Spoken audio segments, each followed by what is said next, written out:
자, 이어서 말씀드리겠습니다. Terlebih mana pada wenga ba me? 조금 전에 예, 안전장치, 구원의 안전장치, 구속의 언약에 대해서 조금 말씀드렸습니다. Kuna ronga sia ba no. Ta yinok chin badinin. ပြီးတော့တနည်းအားဖြင့်ဆိုရင်ကတော့သူတို့အတွက်ဘေးကင်းရာနေရာအကြောင်းအရာကိုရှင်းပြခဲ့ပြီးဖြစ်ပါတယ် 자, 하나님은 언약의 하나님입니다. ဖျားသခင်ကဗဒင်ကြီးဖျားသခင်ဖြစ်ပါတယ် 우리는 언약의 백성입니다. ကျွန်တော်ဟာဗဒင်ကြီးရဲ့လူမျိုးတော်တွေဖြစ်ပါတယ် 예, 그래서 하나님은 언약을 주시고 하나님은 그 언약을 이루시는 하나님입니다. ဒါကြောင့်ဖျားသခင်ကကျွန်တော်တို့ကိုဗဒင်ကြီးပေးပြီးမှအဲ့ဒီဗဒင်ကြီးကိုပြည့်စုံအောင်လှုပ်ဆောင်တော်ဖျားဖြစ်ပါတယ် 그래서 구속의 언약을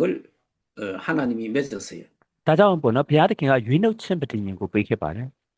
자, 성경 한번 찾아보겠습니다. ရွေးနှုတ်ခြင်းဗဒင်ကြီးပတ်သက်ပြီးမှတမန်ကျမ်းစာကိုအနေငယ်ဖတ်ကြည့်ကြပါစို့ 에스겔 34장 25절. ယေဂျေလ 에스겔 34장 34 25절. 25ယေဂျေလအနာဂတ်ကျမ်းအခန်းကြီး34 25ဖြစ်ပါတယ်တွေ့ရင်သူတို့ကဖတ်ကြပါစို့သူတို့နှင့်ငြိမ်သက်ခြင်းပဋိညာဉ်ကိုငါဖွဲ့၍သိုးတော်တားရဲတို့ကိုထူပြင်း၌ပေဖြတ်မည်သူတို့ဒီလွန်ပြင်း၌ငြိမ်ဝတ်စွာနေ၍တော၌အိပ်ပျော်ကြရလိမ့်မည်အာမင် 예,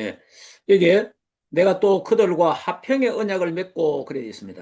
ဒီမှာဆိုရင်ကတော့သူတို့နှင့်ငြိမ်သက်ခြင်းပဋိညာဉ်ကိုငါဖွဲ့၍လို့ဖော်ပြထားပါတယ်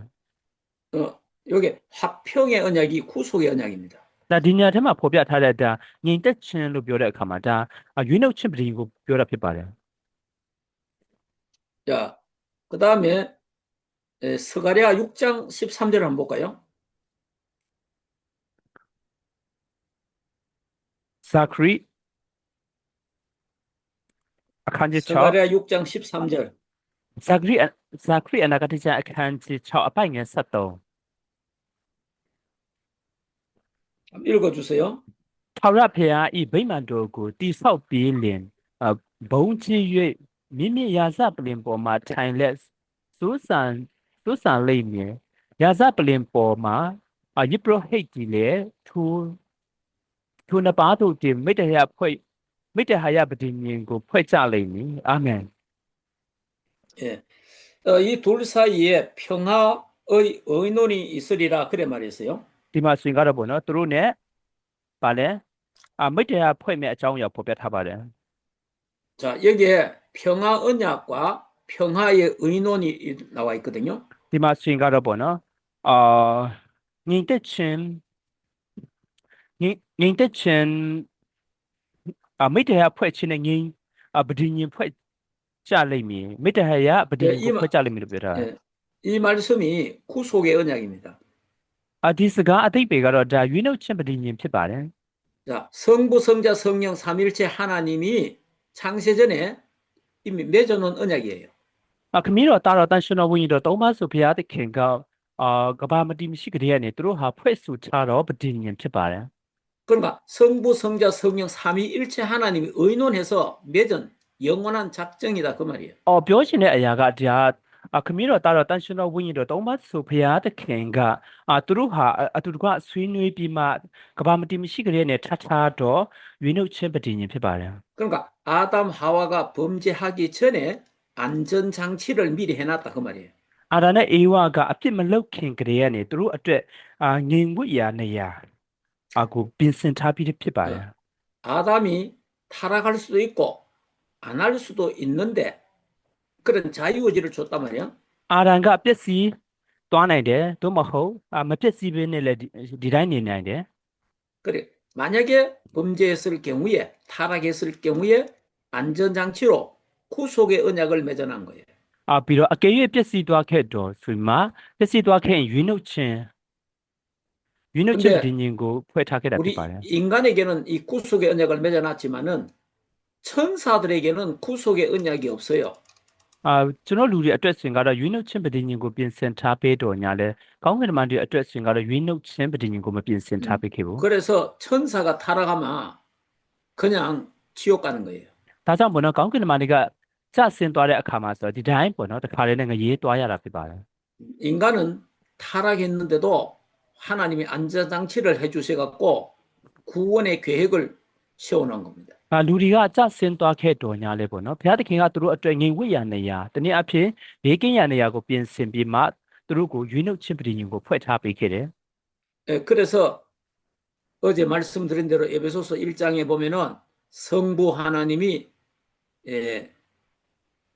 구원 주시기로 선택하잖아요.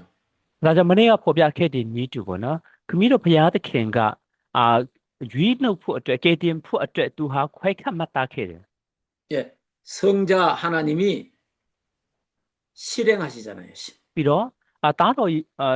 ဘုရားဖြစ်တဲ့ယေရှုဘုရားကတော့သူဟာလက်တွေ့အကောင့်အထည်ဖော်ခဲ့တယ် 예, 성령 하나님이 완성시킵니다. ပြီးတော့ဒီအမှုအရာကိုတန်ရှင်တော်ဝိညာဉ်တော်ကပြည့်စုံလာအောင်လုပ်ဆောင်ပေးခဲ့ပါတယ် 그러니까 성부, 성자, 성령 삼위일체 하나님이 의논하셨다 그 말이에요. ဒါကြောင့်ဘောနော်ကေတင်ရှင်ရွေးနှုတ်ခြင်းအမှုအရာထဲမှာလည်းခမည်းတော်သားတော်တန်ရှင်တော်ဝိညာဉ်တော်သုံးပါးစလုံးကအတူတကွဆွေးနွေးတိုင်ပင်ခဲ့ကြတာဖြစ်ပါတယ် 예, 하나님이 아담 하와를 만들기 전에 에덴 동산을 창조하기 이전에 벌써 맺은 언약입니다. ဒီပဋိညာဉ်ဆိုရင်ကတော့ဘုရားသခင်ကအာရန်အေဝါကိုမဖန်ဆင်းခင်အေဒင်ဥယျာဉ်ကိုမဖန်ဆင်းခင်ကပြီးတော့ဖွဲ့စည်းထားတော့ပဋိညာဉ်ဖြစ်ပါတယ် 아담 하와가 사단의 유혹을 받아서 범죄하는 순간 하나님은 바로 복음을 주십니다. ဒါကြောင့်ဘောနော်အာရန်အေဝါကဒီစာရန်ရဲ့လက်ဖြာချင်းခံရတဲ့အချိန်ဒီအပြစ်လုပ်တဲ့အချိန်ကစိုင်မှာဒီ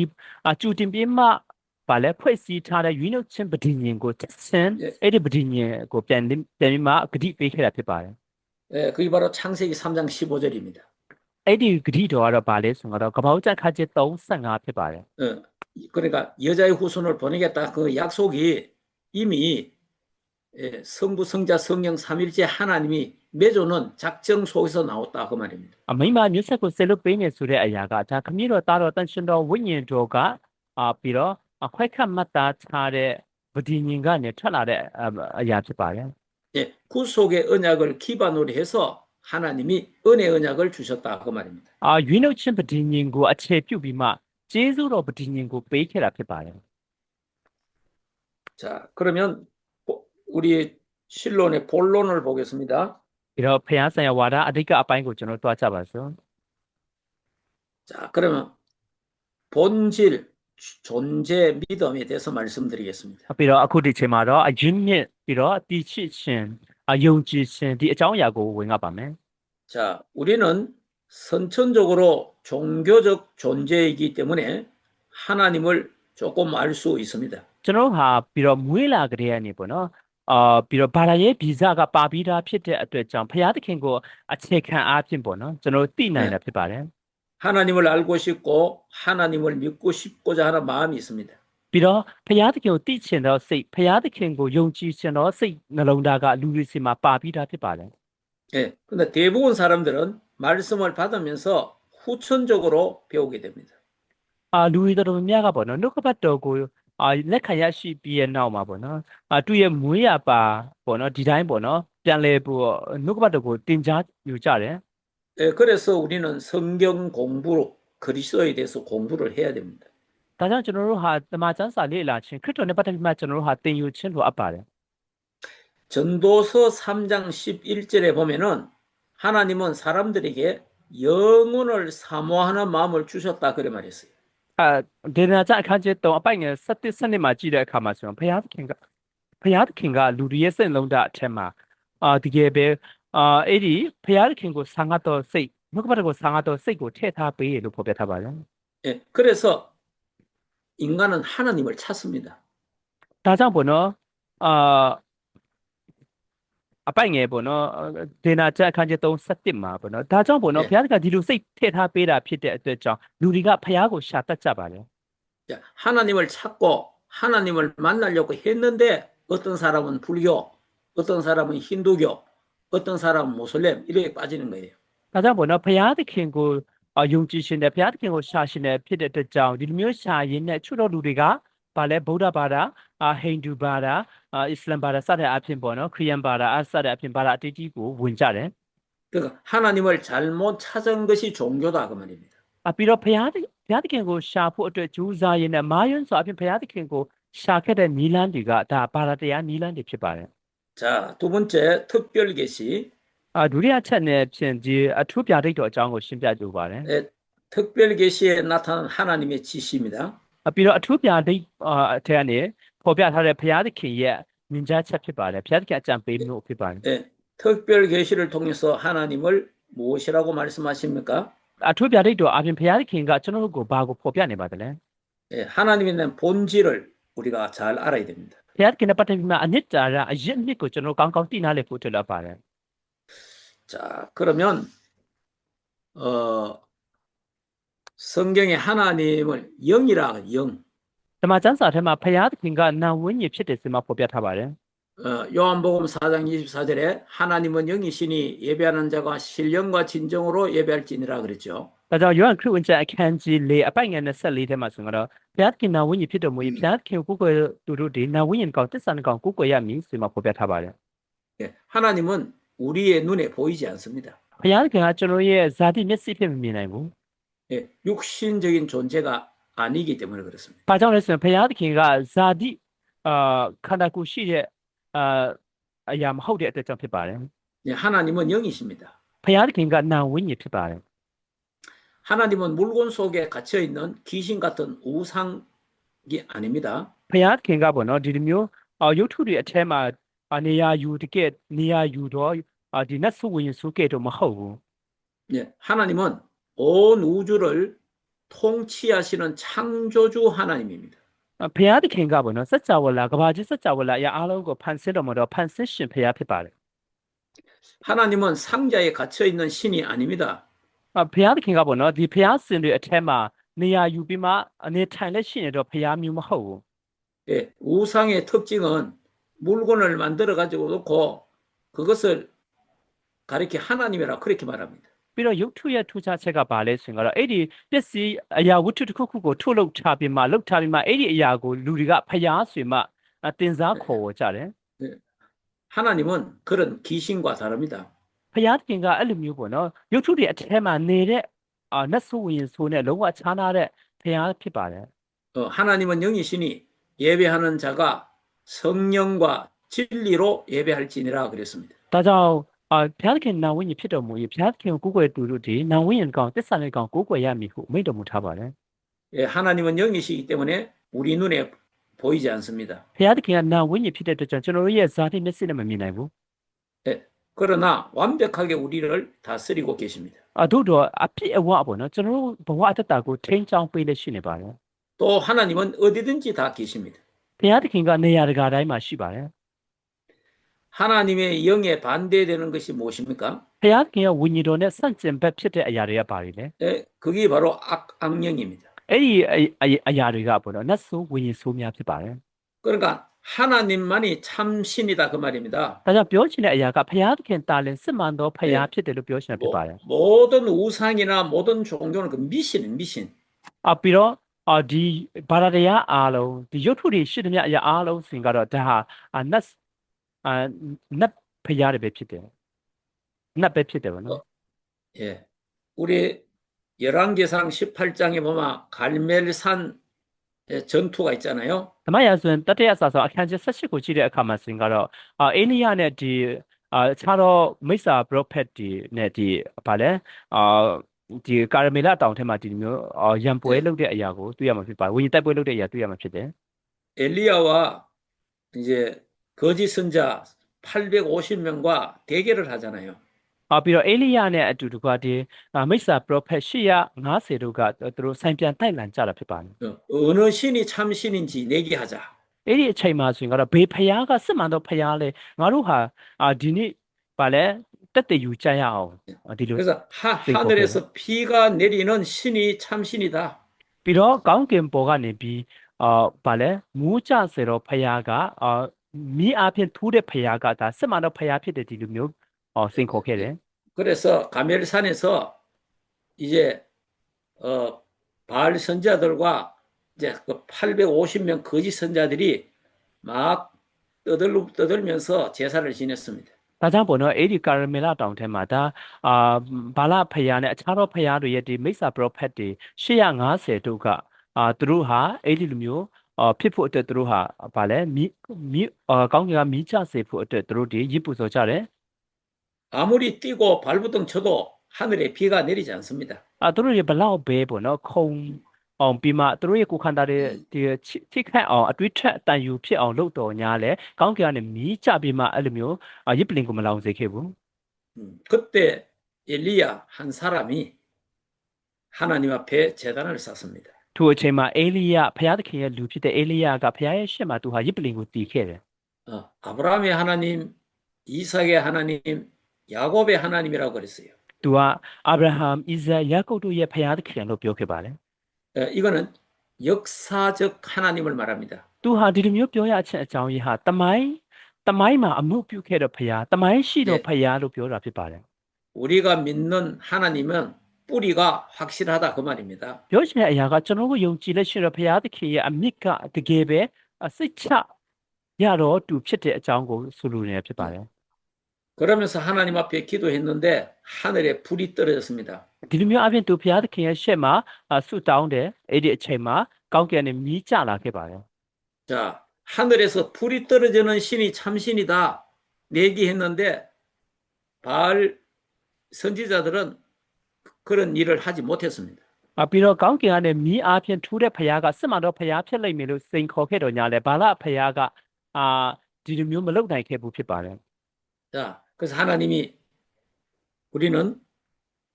아브라함의 하나님, 이삭의 하나님, 야곱의 하나님, 엘리야의 하나님이 바로 우리의 하나님이요 나의 하나님입니다. ဒါကြောင့်ကျွန်တော်တို့သင်ကြတာပေါ့နော်အာဗြဟံဣဇက်ယာကုပ်တို့ရဲ့ဘုရားသခင်ကငါတို့ရဲ့ဘုရားဖြစ်ပါတယ်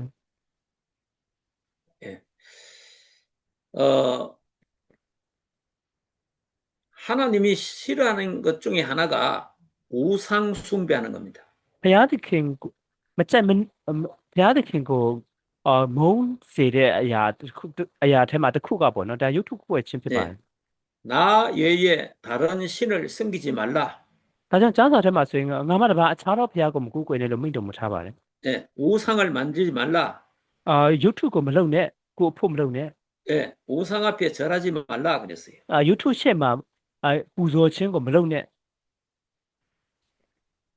그래서 우상을 섬기는 자는 3, 4대 망한다 그래 돼 있어요. ဒါကြောင့်ပေါ့နော်ရုပ်ထုကိုကိုယ်ရဲ့လူတွေဟာစစ်စစ်မျိုးဆက်3လက်ဆက်တန်အောင်ကျင့်ရှင်းခံရမယ်လို့မိန့်တော်မူထားတယ် 나를 섬기는 자는 하나님을 섬긴 자는 수천 대의 일의 은혜를 주시겠다고 ဘု 약속했어요. ရားသခင်ကိုကိုယ်ရဲ့လူဘုရားသခင်ကိုပူဇော်ပတ်တဲ့စစ်စစ်မျိုးဆက်ဆိုရင်ကတော့အထောင်တောင်းတန်အောင်ကောင်းကြီးပေးမယ့်အကြောင်းအရာဖော်ပြထားပါတယ် 여러분 우리 동남아 쪽은 우상을 많이 섬기죠. ကျွန်တော်ဒီအရှေ့တောင်အာရှဘက်မှာဆိုရင်ကတော့ဒါရုပ်ထုတွေအများကြီးကူးကွယ်တဲ့နေရာဖြစ်ပါတယ် 동남아 쪽에 있는 모든 나라들은 다 경제적으로 어렵고 못 사는 나라예요. ပြီးတော့ဒီအချက်တောင်အာရှဘက်မှာရှိတဲ့နိုင်ငံတော်တော်များများဆိုရင်ကတော့ငွေကြေးပိုင်းဆိုင်ရာမှာစီးပွားရေးဆိုင်ရာမှာအရန်ကိုခက်ခဲတဲ့နိုင်ငံဆင်းရဲတဲ့နိုင်ငံတွေဖြစ်ကြတယ် 우상을 섬기면은 하나님의 저주가 임해요. ရုပ်ထုတွေကူးကွယ်တဲ့အခါမှာဘုရားရဲ့ကြိမ်ရှင်းကရောက်လာတာဖြစ်တယ် 근데 하나님을 믿고 기독교 복음의 문화를 갖고 있는 유럽하고 미국을 보면은 하나님의 엄청난 축복을 받잖아요. ပြီးတော့ဘုရားသခင်ကိုယုံကြည်တဲ့ဒီခရိယာယဉ်ကျေးမှုကိုကျင့်သုံးလက်ရှိရင်တော့ဥရောပနိုင်ငံအမေရိကန်နိုင်ငံတွေကိုကြည့်တဲ့အခါမှာဘုရားသခင်ကောင်းချီးမင်္ဂလာကပြည့်စုံလက်ရှိတဲ့အရာကိုကျွန်တော်တွေ့မြင်ရမှာဖြစ်ပါတယ် 그러니까 우리가 역사적으로 과학적으로 증거가 되잖아요. ကျွန်တော်တို့ဒီအရာကိုကြည့်ရှင်အပြင်တမိုင်းအားဖြင့်တလကောင်းပြီးတော့တိတ်ပံမြစ်ချအားဖြင့်တလကောင်းဒါတွေကအသက်တွေဖြစ်ပါတယ် 유럽과 미국은 하나님을 믿는 나라들이잖아요. ပြီးတော့ဥရောပနိုင်ငံနဲ့အမေရိကန်နိုင်ငံကဘုရားသခင်ကိုထာဝရဘုရားကိုယုံကြည်တဲ့နိုင်ငံတွေဖြစ်ပါတယ် 그러니까 하나님이 그 나라들을 수천 년까지 지금 복을 주고 있잖아요. ဘုရားသခင်ကအဲ့ဒီနိုင်ငံတွေကိုပေါ့နော်ဒီနှစ်ပေါင်းများစွာဒီမျိုးကောင်းချီးမင်္ဂလာတွန်းလောင်းပေးလို့ရှိရင်ဖြစ်ပါတယ် 여러분 우리 동남아 보세요. 하나님을 믿지 않고 우상을 섬기니까 완전히 다 지금 어렵게 살잖아요. ပြီးတော့ကျွန်တော်ရဲ့အချက်တော်အာရှဘက်ကိုကြည့်ပါဘုရားသခင်ကိုမယုံကြည်တာဖြစ်တဲ့အတွက်ကြောင့်ရုပ်ထုကူးကွယ်ကြတဲ့အတွက်ကြောင့်အားလုံးကခက်ခဲပြင်ပန်းနေကြတာဖြစ်ပါတယ် 하나님만이 참신입니다. ဘုရားသခင်တာလည်းစစ်မှန်တော်ဘုရားဖြစ်ပါတယ် 예, 다른 모든 건 거짓신이고 미신이에요. ပြီးတော့အခြားသော YouTube ဖျားတဲ့အားလုံးကပေါ့နော်လိန်ညာတော့ဖျားဖြစ်တယ်ဖျားအတုအယောင်တွေဖြစ်တယ်နတ်ဆိုးတွေပဲဖြစ်ပါတယ် 여러분이 하나님이 참신이고 하나님만이 정말 살아계신 하나님이라는 것을 믿어야 돼요. တင်တို့စင်ကတော့ထာဝရဘုရားတာလည်းစစ်မှန်သောဖျားဖြစ်တယ်သူတာလည်းအသက်ရှင်သောဖျားဖြစ်တယ်ဆိုတဲ့အရာကိုအကျွေးမဲ့ယုံကြည်ဖို့တက်လက်ပါတယ် 자, 우리 점심 식사 후에 제가 이제 간증을 좀 하겠습니다. ပြီးတော့သမင်းစားပြီးတဲ့နောက်မှာဆရာကတက်တေခံပါမယ် 예, 하나님의 살아 역사하시는 간증. ဖျားသခင်ကအသက်ရှင်ပြီးမှအမှုပြုလက်ရှိနေတဲ့ဖျားသခင်ရဲ့ကပေးတဲ့တက်တေတွေကိုတက်တေခံပါမယ် 하나님만이 참신이라는 간증. ဖျားသခင်တာလည်းစစ်မှန်သောဖျားဖြစ်ကြောင်းကိုတက်တေခံပါမယ် 자,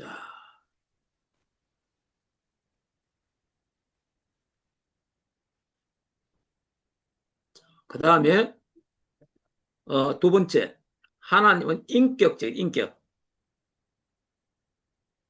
ဘာလဲဖျားသခင်ကပုဂ္ဂိုလ်ဖြစ်တဲ့အကြောင်းအရာပေါ့နော် 아주 중요한 내용이죠. ဒီအရင်အရေးကြီးတဲ့အပိုင်းတွေဖြစ်ပါတယ် 예, 하나님은 인격적이십니다. ဖျားသခင်ကပုဂ္ဂိုလ်ဖြစ်တော်ဖျားဖြစ်ပါတယ် 예, 고린도전서 1장 9절에 보면은 너희를 불러 그의 아들 예수 그리스도 우리 주로 더불어 교제케 하시는 하나님은 미쁘시도다라고 말했습니다. တစ်ကောအခန်းကြီးတဲ့အပိုင်ရဲ့ကိုထဲမှာရှင်ကတော့ငါတို့တခင်တီးပူတော်ဖျဟူတော်သားတော်မြတ်တခင်ယေရှုခရစ်နဲ့ဆက်ဆံခြင်းကျေးဇူးတော်ကိုတင်တို့အားပေးတော်မူတော်ဘုရားသခင်တည်းသစ္စာနဲ့ပြည့်စုံတော်မူသည်လို့ပေါ်ပြထားပါတယ် 하나님은 우리와 교제하기를 원하십니다. ဘုရားသခင်ကကျွန်တော်တို့နဲ့မိတ္တဟာယပြုဖို့အတွက်အလိုရှိတာဖြစ်ပါတယ် 예, 그래서 하나님께서 인간과 천사를 아주 중요하게 인격적으로 창조했어요. ဒါကြောင့်ဘုရားသခင်ကလူနဲ့ဒီကောင်းကင်မှာများကိုတကယ်အယံတန်ဖိုးထားစွာအပြင်ပုဂ္ဂိုလ်ပိုင်းဆိုင်ရာအပြင်ဒီဖန်ဆင်းခဲ့တာဖြစ်ပါတယ် 예, 그래서 인격을 가진 인간만 하나님께 예배할 수 있는 거예요. ဒါကြောင့်ပေါ့နော်ပုဂ္ဂိုလ်ဖြစ်တော်လူသားများတာလင်ဘုရားသခင်ကိုကိုးကွယ်နိုင်တာဖြစ်ပါတယ် 여러분, 짐승들이 뭐 우리 하나님께 예배를 가자 그런 짐승 없어요. ပြီးတော့တိရစ္ဆာန်တွေကငါတို့ကဘုရားသခင်ကိုတွားရောက်ပြီးမှကိုးကွယ်ကြရအောင်ဆိုတဲ့ဒီတိရစ္ဆာန်တွေမရှိဘူး 예, 하나님이 우리 인간에게만 인격을 주셨단 말이에요. ပြီးတော့ဘုရားသခင်ကလူတွေကိုတာလင်ပေါ့နော်ဒါပုဂ္ဂိုလ်တနည်းအားဖြင့်ဆိုရင်ကိုကြီးကိုတွေးကိုပေးထားဖြစ်ပါတယ် 예, 하나님이 우리 인간과 교제하고 하나님께 예배할 수 있도록 인격적인 존재로 하나님 우리를 창조하셨단 말이에요. ဘုရားသခင်ကကျွန်တော်တို့ကိုပေါ့နော်ဘုရားသခင်ကိုဝတ်ပြုကိုးကွယ်နိုင်အောင်ဒီပုဂ္ဂိုလ်ပိုင်းဆိုင်ရာကိုကြီးကိုတွေးရှိစွာအဖြစ်ကျွန်တော်ဖန်ဆင်းခဲ့တာဖြစ်ပါတယ်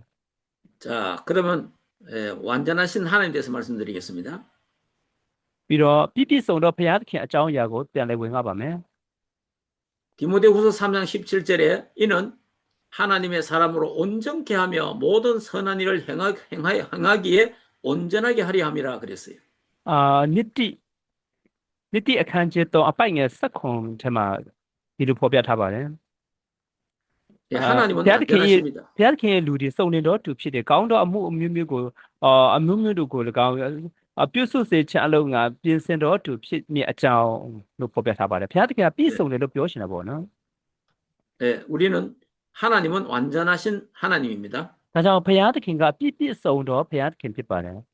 우리는 이런 하나님을 아버지로 믿습니다. ဒါကြောင့်ကျွန်တော်ဟာဒီလိုမျိုးပြည့်စုံတော့ဘုရားသခင်ကိုကျွန်တော်ရဲ့ဖခင်အမည်ဖြင့်ယုံကြည်လက်ရှိရဖြစ်ပါတယ် 우리가 믿는 하나님은 귀신이 아닌 하나님이십니다. ကျွန်တော်တို့ယုံကြည်တော့ဘုရားကနတ်ဆိုရင်ဆိုမဟုတ်ဘူးပြည့်စုံတော့ဘုရားသခင်ဖြစ်ပါတယ် 예, 그다음 하나님은 영원하시고 동일하십니다. ပြီးတော့နောက်တစ်ခုကတော့ဗောနော်ဘုရားသခင်ကထာဝရမပြောင်းလဲတော့ဘုရားဖြစ်ပါတယ် 예, 이사야 40장의 8절에 풀은 마르고 꽃은 시드나 우리 하나님의 말씀은 영원히 서리라 그랬습니다. အေရှာနာကတကြံခန်းကြီး48မှာမြက်ပြင်ဒီတွေး6ညူနာတွေး6တက်ရဲ့အပွင့်လဲကြွေတက်ရဲ့ထာဝရဘုရားနှုတ်ကပတ်တော်ဒီကာလအစဉ်မြဲတည်လို့ဖော်ပြထားပါတယ် 히브리서 13장 8절에 하나님께서는 영원하시고 동일하시다라고 말했습니다. ဟေဘေဩစာအခန်းကြီး7အပိုင်ငယ်8ထဲမှာဆိုရင်ကတော့ဘုရားသခင်ပေါ့နော်ယေရှုခရစ်ဒီမနေ့ယနေ့နောင်ကာလအစဉ်မြဲမပြောင်းမလဲနေတော်မူ၏လို့ဖော်ပြထားပါတယ် 예, 변하지 않는 하나님이다 그 말입니다. ပြောရှင်တဲ့အရာကဒီဘုရားသခင်ကပြောင်းလဲခြင်းမရှိတော့ဘုရားသခင်ဖြစ်တယ်လို့ပြောနေတာဖြစ်ပါတယ် 자, 우리에게 필요한 것은 믿음입니다. ဒီကျွန်တော်တို့အတွက်ကျွန်တော်တို့စီမှာလိုအပ်တဲ့အရာတော့ယုံကြည်ခြင်းပဲဖြစ်ပါတယ် 하나님은 귀신 같은 그런 신이 아니다 그 말입니다. ဒါကြောင့်ဘုရားသခင်ကနတ်ဆိုးဝင်ဆိုးကဲ့သို့တော့ဘုရားမဟုတ်ဘူး 하나님은 영이시며 참신입니다. ဘုရားသခင်ကဝိညာဉ်ဖြစ်ပြီးမှစစ်မှန်တော့ဘုရားလေးဖြစ်တယ် 하나님께서는 우리를 인격적으로 창조했습니다. ဘုရားသခင်ကကျွန်တော်တို့ကိုဗာလဲကိုရည်ကိုတွေးရှိစွာပုဂ္ဂိုလ်ပိုင်းဆိုင်အဖြစ်ဖန်ဆင်းခဲ့တာဖြစ်ပါတယ် 역시 하나님도 인격을 가지신 분입니다. ပြီးတော့ဘုရားသခင်ကလည်းပုဂ္ဂိုလ်ဖြစ်ပါတယ်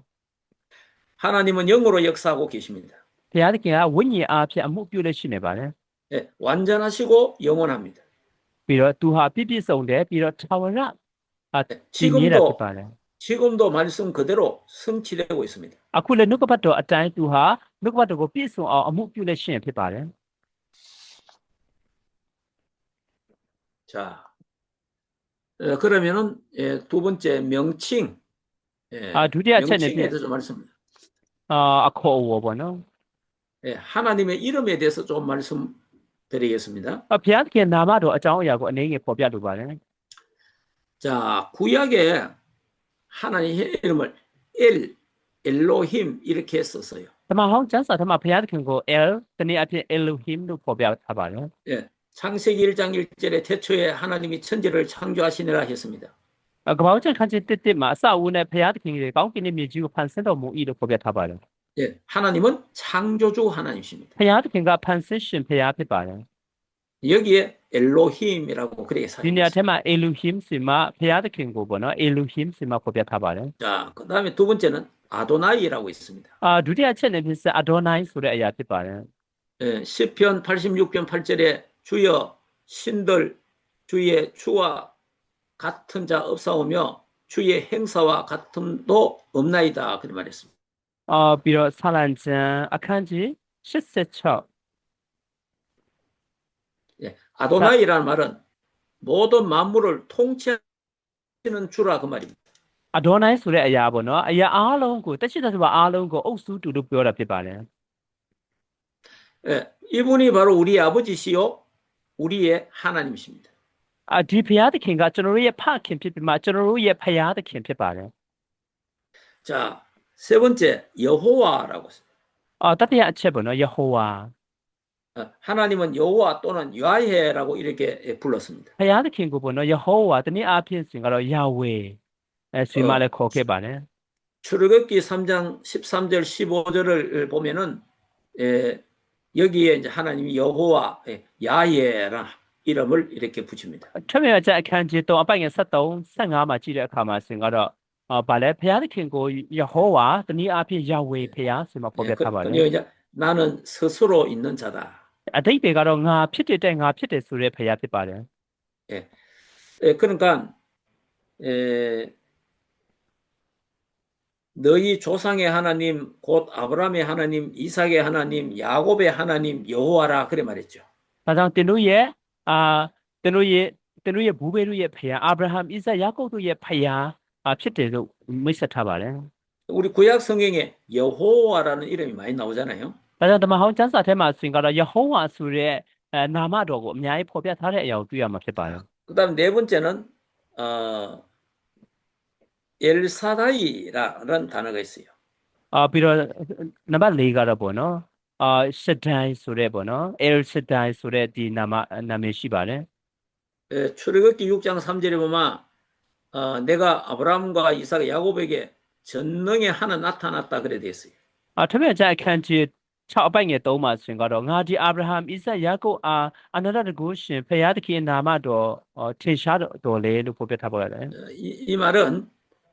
하나님은 우리에게 참된 축복의 근원이 되신다. ပြောရှင်တဲ့အရာကတော့ဒီစကားအတိတ်တွေကတော့ဘုရားသခင်ဟာကျွန်တော်တို့ရဲ့စစ်မှန်သောကောင်းကြီးမင်္ဂလာရဲ့အရင်းမြစ်ဖြစ်တယ်လို့ပြောရှင်တာဖြစ်ပါတယ် 그러니까 하나님은 참된 축복의 근원이시다. ဒါကြောင့်ဘုရားသခင်ကစစ်မှန်သောကောင်းကြီးမင်္ဂလာရဲ့အရင်းမြစ်ဖြစ်တယ်လို့ပြောနေတာဖြစ်ပါတယ် 이분이 바로 우리 하나님이다. ဒီလိုမျိုးဖြစ်တဲ့ဒီဘုရားသခင်ကငါတို့ရဲ့ဘုရားဖြစ်ပါတယ် 예, 우리 아버지다 그 말입니다. ဒါဟာဒီခင်ဟာငါတို့ရဲ့ဖခင်ဖြစ်ပါတယ် 또 이제 다섯 번째는 엘요니라고 있어요. ပြီးတော့နံပါတ်5ပေါ့နော်နံပါတ်5ကတော့အေယွန်းလို့ 또, ခေါ်ပါတယ် 또 이 말은 다른 말 엘리온이라고 합니다. ဒီနေ့အဖြစ်ဆိုတာအေလျွန်းပေါ့နော်အေလျွန်း 예배의 대상이다 그 말이에요. ဒီယူဟာပေါ့နော်ဗာလဲကျွန်တော်ကူးကွယ်ရမယ့်သူဖြစ်တယ်လို့ပြောချင်တာဖြစ်ပါတယ် 인간이 예배할 대상은 돌도 나무도 짐승도 아닙니다. ကျွန်တော်လူသားတွေကကူးကွယ်ရမယ့်သူကကြောက်ခဲလည်းမဟုတ်ဘူးတစ်ပင်တယ်လည်းမဟုတ်ဘူးဗာလဲတရိษံတယ်လည်းမဟုတ်ဘူး 예, 우리 인간의 예배 대상은 하나님입니다. ပြီးတော့ကျွန်တော်လူသားတွေကူးကွယ်ရမယ့်အရာဟာဖရာသခင်ဖြစ်ပါတယ် 그러나 성부, 성자, 성령 삼일체 하나님이 우리의 예배의 대상입니다. အဲ့ဒီခမည်းတော်သားတော်တန်ရှင်တော်ဝိညာဉ်တော်ကကျွန်တော်ကူးကွယ်ရမယ့်ဖရာဖြစ်ပါတယ် 자, 하나님을 섬겨야 될 인간이 돌을 섬기니까 이상해지는 겁니다. ဖရာသခင်ကိုကူးကွယ်ရမယ့်လူသားတွေကကြောက်ခဲတွေကိုကူးကွယ်တာဖြစ်တဲ့အတွက်ကြောင့်လူတွေကထူးဆန်းတဲ့လူတွေဖြစ်လာတာဖြစ်ပါတယ် 그래서 문제가 오는 겁니다. ဒါကြောင့်လူဘဝမှာဒီပြဿနာတွေရောက်ရှိလာရခြင်းဖြစ်ပါတယ် 자, 그러면 구약에 또 하나님의 이름에 대해서 또 다른 여러 가지 또 있죠. ပြီးတော့ဓမ္မဟောင်းကျမ်းစာထဲမှာဖော်ပြထားတဲ့ဘုရားသခင်ရဲ့နာမတော်နဲ့ပတ်သက်ပြီးမှအများကြီးရှိသေးပါတယ် 보면 그 여호와의 활동하는 이름이 있어요. ပြီးတော့ထာဝရဘုရားအဖြစ်ဒီလိုမျိုးသူ့ရဲ့ထာဝရဘုရားအဖြစ်ပေါ့နော်ထင်ရှားလှုပ်ရှားအမှုပြုတဲ့သူ့ရဲ့နာမတော်တွေလည်းရှိပါတယ် 창세기 22장 14절에 보면은 여호와 이레라고 나옵니다. ကမ္ဘာ့ကျမ်းခန်းကြီး20နဲ့အပိုင်ငယ်14လောက်မှာကြည့်တဲ့အခါမှာရှင်ကတော့ယေဟောဝါကြီးရေလို့လည်းပြောပါတယ် 하나님이 아브라함을 시험하기 위해서 네 독자 이삭을 바쳐라 그랬어요. ဘုရားသခင်ကအာဗြဟံကိုစုံစမ်းဖို့အတွက်နင့်နဲ့တင်းတဲ့တပါးတည်းရှိတဲ့တင့်ရဲ့ဒါဣဇက်ကိုငါ့ကိုပူဇော်ပါလို့တောင်းခဲ့ပါတယ် 네, 그때 아브라함은 이삭을 바치기 위해서 이제 모리아 지역의 산에 갔습니다. ဒါကြောင့်ပေါ့နော်ဘုရားသခင်ကဣဇက်ကိုဗာလဲပူဇော်ဖို့အတွက်မောရိယတောင်ကိုတက်ခဲ့ပါတယ် 예. 이삭이 아버지에게 물었습니다. ပြီးတော့ဣဇက်ကသူ့ရဲ့ဖခင်ကိုသူ့ရဲ့အဖေကိုမေးတယ် 아버지 제사할 양이 어디 있습니까? 그래 물었어요. ပြီးတော့အဖေကိုးကွယ်ရမယ်ဒီရစ်ပူဇော်ရမယ်သူကဘယ်မှာရှိတယ်လဲ 네, 그 하나님이 준비하셨다. ဘုရားသခင်ပြင်ဆင်ထားတယ် 자, 이삭이 죽어야 되는데 하나님이 수양을 준비했죠. ဣဇက်ကတေရမှာဖြစ်တော်ညာလဲအဲ့ဒီဣဇက်ရဲ့ကိုယ်စားသူ့ကိုဘုရားကပြင်ဆင်ပေးထားဖြစ်ပါတယ် 그래서 하나님이 예비하셨다. 그 내 여호와 이래 그런 거예요. ဒါကြောင့်ပေါ့နော်ဘုရားသခင်ကပြင်ဆင်ထားတယ်ဆိုတဲ့အဓိပ္ပာယ်အားဖြင့်ဒီပြေလို့ယေဟောဝါကြီးရေလို့자, ခေါ်ခဲ့တာဖြစ်ပါတယ် 그리고 출애굽기 15장 26절에는 여호와 라파 ထွတ်မြတ်ကျမ်းမှာပေါ့နော်ယေဟောဝါရဖာဆိုမှဖော်ပြထားပါတယ် 여호와는 치료하시는 하나님이다. ယေဟောဝါရဖာဆိုတဲ့အရာတော့ထာဝရဘုရားကကုတပေးသူဖြစ်ပါတယ်ထွတ်မြတ်ကျမ်းအခန်းကြီး15အပိုင်ငယ်20ကျော်မှာတင်တယ်25မှာ 여러분들이 갖고 있는 모든 질병들 하나님 앞에 기도하시기 바랍니다. 하나님이 치유하십니다. ပြီးတော့ထွတ်မြတ်ကျမ်းအခန်းကြီး15 26ပေါ့နော်တင်တို့စီမှာရှိတဲ့အနာရောဂါတွေကိုလည်းဘုရားသခင်ကကုတပေးမှာဖြစ်ပါတယ် 자, 하나님이 직접 치유할 때가 있고요. ဘုရားသခင်ကဓာတ်ရိုက်ဒီမျိုးကုတပေးတဲ့အရာလည်းရှိပါတယ် 의사나 약을 통해서 치유하실 수도 있고요. ပြီးတော့ဆရာဝန်တွေအားဖြင့်တလကောင်ဆေးတွေအားဖြင့်တလကောင်ဘုရားသခင်ကတင်တို့ကိုကုတပေးနိုင်ပါတယ် 만약에 그 치유가 안 되는 병이 있다면 거기는 하나님의 큰 뜻이 있습니다. အကယ်၍တင်တို့စီမှာဒီမျိုးကုတခြင်းမရရှိနိုင်တော့အနာရောဂါတွေစိတ်ကခံရတော့အဲ့ဒီအရာတွေမှာလည်းဘုရားသခင်ကြီးမားတော့အကြံစီရှိတာဖြစ်ပါတယ် 여호와는 치료하시는 하나님입니다. ယေဟောဝါဘုရားသခင်ကကုတပေးတော့ဘုရားဖြစ်ပါတယ် 출애굽기 17장 15절에 여호와 니시라고 되어 있습니다. ပြီးတော့ထွတ်မြတ်ကျမ်းအခန်းကြီး16အပိုင်ငယ်15ထဲမှာယေဟောဝါနိရှိလို့ဖော်ပြထားပါတယ် 네, 우리를 위해 싸우시는 하나님. ယေဟောဝါနိစီပေါ့နော်နိစီကျွန်တော်တို့အတွက်ဗာလဲတိုက်ခိုက်ပေးသူအောင်လန်ပေါ့နော်အောင်ပွဲအလံလို့ဖော်ပြထားပါနော်ကျွန်တော်တို့အောင်ပွဲအလံ 하나님을 이길 자가 누가 있겠습니까? ဘုရားသခင်ကိုအောင်နေတဲ့သူကဘယ်သူရှိပါသလဲ 네, 승리하시는 하나님이죠. အောင်မြင်ခြင်းကိုပေးတဲ့ဘုရားဖြစ်ပါတယ် 자, 그리고 사사기 6장 24절에 보면은 여호와 살롬이라고. ပြီးတော့နောက်ထပ်ပေါ့နော် Yehovah Shalom စီမှာဖော်ပြထားတဲ့အရာတွေရှိပါတယ်အဲ့ဒါတော့ဘယ်မှာလဲဆိုရင်ကတော့တရားသူကြီးမဆာအခန်းကြီး6အပိုင်ငယ်24ဖြစ်ပါတယ် 여호와는 평화. ထာဝရဘုရားကငြိမ်သက်ခြင်းရဲ့အရှင်လို့ပြောတာပေါ့နော် 네, 그래서 뭐 이스라엘 나라 이제 그 인사가 살롬이죠, 살롬. ပြီးတော့ဒါပေါ့နော်အတိလလူမျိုးတွေရဲ့ဒီနှုတ်ဆက်ခြင်းစကားကတော့ Shalom ဆိုတဲ့စကားဖြစ်ပါတယ် 에스겔 48장 35절에 보면은 여호와 삼마라고 나와요. ပြီးတော့ယေဇေလအနာဂတ်ကျမ်းအခန်းကြီး48အပိုင်ငယ်35မှာဆိုရင်ကတော့ Yehovah Shammah ဆိုတဲ့စကားလေးဖော်ပြထားပါတယ် 여호와 삼마라면은 모든 환경 속에 하나님이 함께한다 그 말이에요. ဒီစကားအဓိပ္ပာယ်ကတော့ထာဝရဘုရားကတော့နေထိုနေရာ၌ရှိတော်မူသည်အခြေအနေအားလုံးအထက်၌သူကရှိတယ်ဆိုတဲ့အဓိပ္ပာယ်ဖြစ်ပါတယ် 구약에 이런 여러 이름 하나님에 대해서 여러 이름이 있습니다. ပြီးတော့ဓမ္မဟောင်းကျမ်းစာထဲမှာထာဝရဘုရားခင်နဲ့ပတ်သက်ပြီးမှဒီလိုမျိုးသူကပြုတော်မူတော့အမှုအပေါ်မှာမူတည်ပြီးမှဖော်ပြထားတဲ့နာမည်တွေအများကြီးရှိပါတယ် 이 이름을 신약에 한 이름 속에 이 모든 응답과 축복을 다 담았어요. ပြီးတော့ဒီနာမတော်တွေအားလုံးကိုပေါ့နော်ဓမ္မတိကျမ်းရောက်လာတဲ့အခါမှာနာမတော်တစ်ခုအထက်နဲ့ဒီကောင်းကြီးမင်္ဂလာရှိသမျှတို့အားလုံးထည့်ထားခဲ့တာဖြစ်ပါတယ် 예. 액기스를 만들어 갖고 우리에 주셨는데 그 이름이 예수 그리스도입니다. ကျွန်တော်ကိုပေါ့နော်ဒါတူတောင်းစာအဖြစ်ဒီနာမည်တစ်ခုပေးခဲ့တယ်အဲ့ဒါတော့အဲ့ဒီနာမည်အထဲမှာအားလုံးကောင်းကြီးမင်္ဂလာအားလုံးထည့်ထားပေးခဲ့တာပေါ့နော်အဲ့ဒီနာမတော်တော့ယေရှုခရစ်တော်တည်ဆိုတဲ့နာမတော်ဖြစ်ပါတယ် 그 예수 그리스도 안에 모든 지혜, 지식, 보화가 감추어져 있다 그러잖아요. ဒါကြောင့်ပေါ့နော်ယေရှုခရစ်တော်အထက်နဲ့ပညာဗန္ဒာဉာဏ်ဗန္ဒာရှင်းမြတ်တို့ကိုအားလုံးဝတ်ထားလဲရှိတယ်လို့ဖော်ပြထားပါတယ် 예. 골로새서 2장 2절 3절에 예수 그리스도 안에 모든 지혜, 지식, 보화가 감추어져 있느니라. ကိုရတေဝအစအခန်းကြီးနဲ့အပိုက်ငယ်3လောက်မှာပေါ့နော်ခရစ်တော်အထက်နဲ့ပညာဗန္ဒာဉာဏ်ဗန္ဒာရှင်းမြတ်တို့ဝတ်ထားလဲရှိတယ်လို့ဖော်ပြထားပါတယ် 예. 예수 그리스도 한 이름 속에 모든 응답, 축복이 다 들어있다 그 말이에요. ယေရှုခရစ်တော်တည်ဆိုတဲ့နာမတော်တစ်ခုအထက်မှာပေါ့နော်ကောင်းကြီးမင်္ဂလာရှိသည်များအဖြစ်ရှိသည်များအားလုံးဘုရားသခင်ကထည့်ထားပြီးသားဖြစ်ပါတယ် 그래서 요한복음 14장 13절 14절에 내 이름으로 기도하라 그래 말했어요. ဒါကြောင့်ယောဟန်ခရစ်ဝင်ကျမ်းအခန်းကြီး14အပိုင်ငယ်14လောက်မှာငါရဲ့နာမတော်အပြင်ဆွတ်တောင်းပါဆိုမှယေရှုအမိန့်တော်မူခဲ့ပါတယ် 요한복음 16장 24절에는 지금까지 너희가 내 이름으로 기도하지 아니하였으나 내 이름으로 기도해라 너희들에게 주겠다 약속했어요. ယောဟန်ခရစ်ဝင်ကျမ်းအခန်းကြီး16အပိုင်ငယ်14မှာဆိုတော့သင်တို့ဟာယခုတိုင်အောင်ငါရဲ့နာမတော်ကိုအမိပြု၍ဆွတ်မတောင်းကြသေးသင်တို့ဒီဝမ်းမြောက်စရာအကြောင်းစုံလင်စေခြင်းကနာမတော်ငါရဲ့နာမတော်အပြင်ဆွတ်တောင်းကြလောသူပြုလေငါအဖြစ်ပေးမဲ့အကြောင်းကိုဖော်ပြထားပါတယ် 로마서 10장 13절에 누구든지 주의 이름을 부르는 자는 구원을 얻는다. ရောမဝစာအခန်းကြီး30အပိုင်ငယ်73ထဲမှာဆိုရင်ကတော့မိတူမဆူတခင်ယေရှုခရစ်တော်ရဲ့နာမတော်ကိုခေါ်တဲ့လူတွေအားလုံးကကယ်တင်ရှင်ရရှိမဲ့အကြောင်းအရာဖော်ပြထားပါတယ် 모든 만물이 그 발 앞에 복종되는 그 이름 예수 그리스도입니다. ပြီးတော့တက်ရှိတတော်အားလုံးကနားညောင်းတော့နားထောင်တော့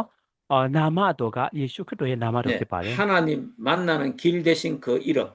ပြီးတော့ဘုရားသခင်နဲ့တွေ့နိုင်တော့လမ်းဖြစ်တော့ထိုနာမတော်ဖြစ်ပါတယ် 모든 죄와 저주 문제 해결하시는 그 이름 ပြီးတော့အပြစ်ကျင့်ရှင်းအမင်္ဂလာအရာအားလုံးကိုဖြည့်ရှင်းပေးတော်မူတော့ထိုနာမတော်ဖြစ်ပါတယ် 사단의 세력을 박살내신 그 이름 예수 그리스도입니다. စာရရဲ့တကူကိုအားလုံးချီနှောင်ဖေရှားပြီးတော့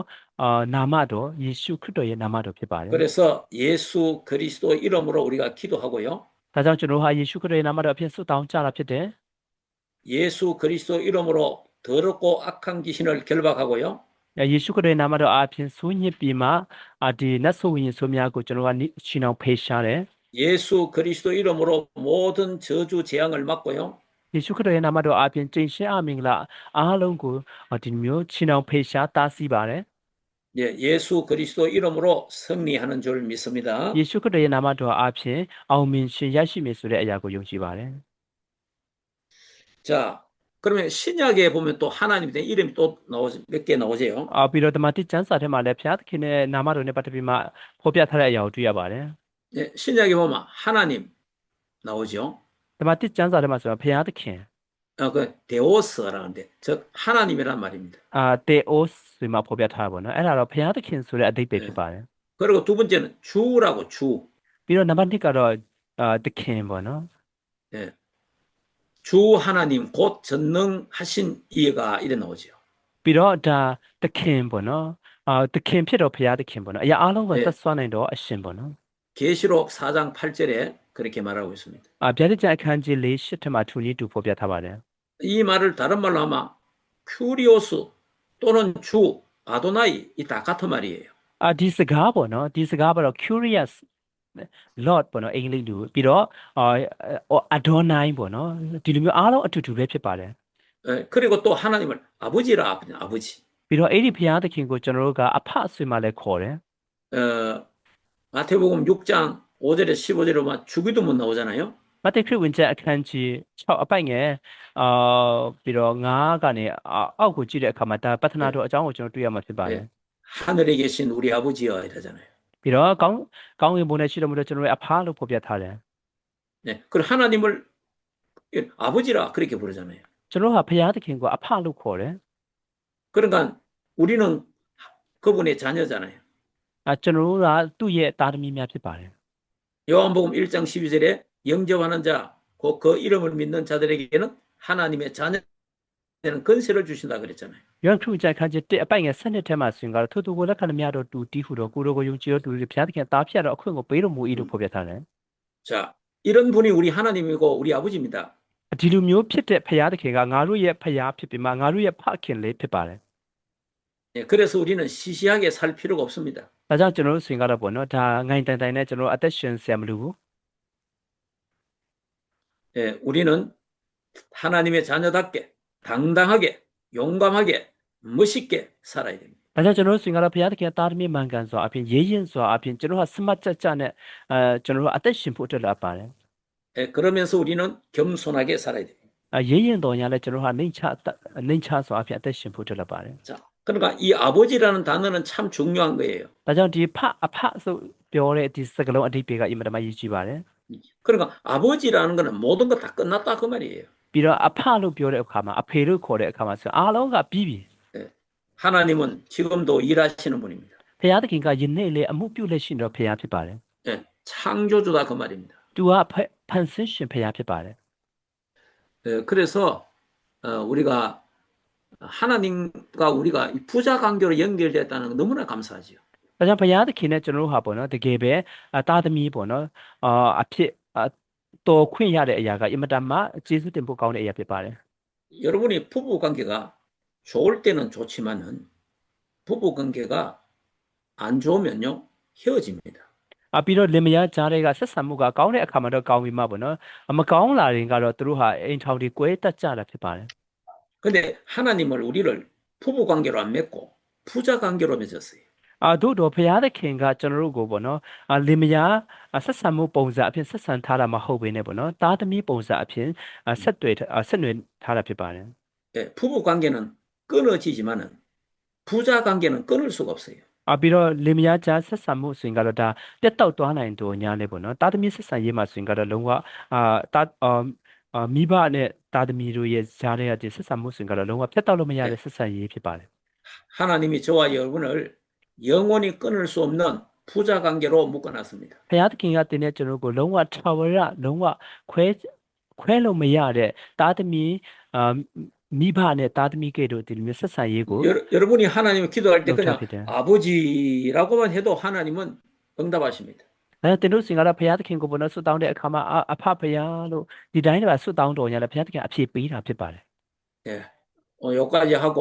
점심 식사하시고 오후에 또 만나도록 하겠습니다. ဒီနေ့ပေါ့နော်ဒီလောက်နဲ့အဆုံးတတ်မယ်ပြီးတော့နေ့လေစာထမင်းစားပြီးရင်တော့မတဖန်ပြိုင်မှတင်ခန်းစာကိုဆက်ကြပါစို့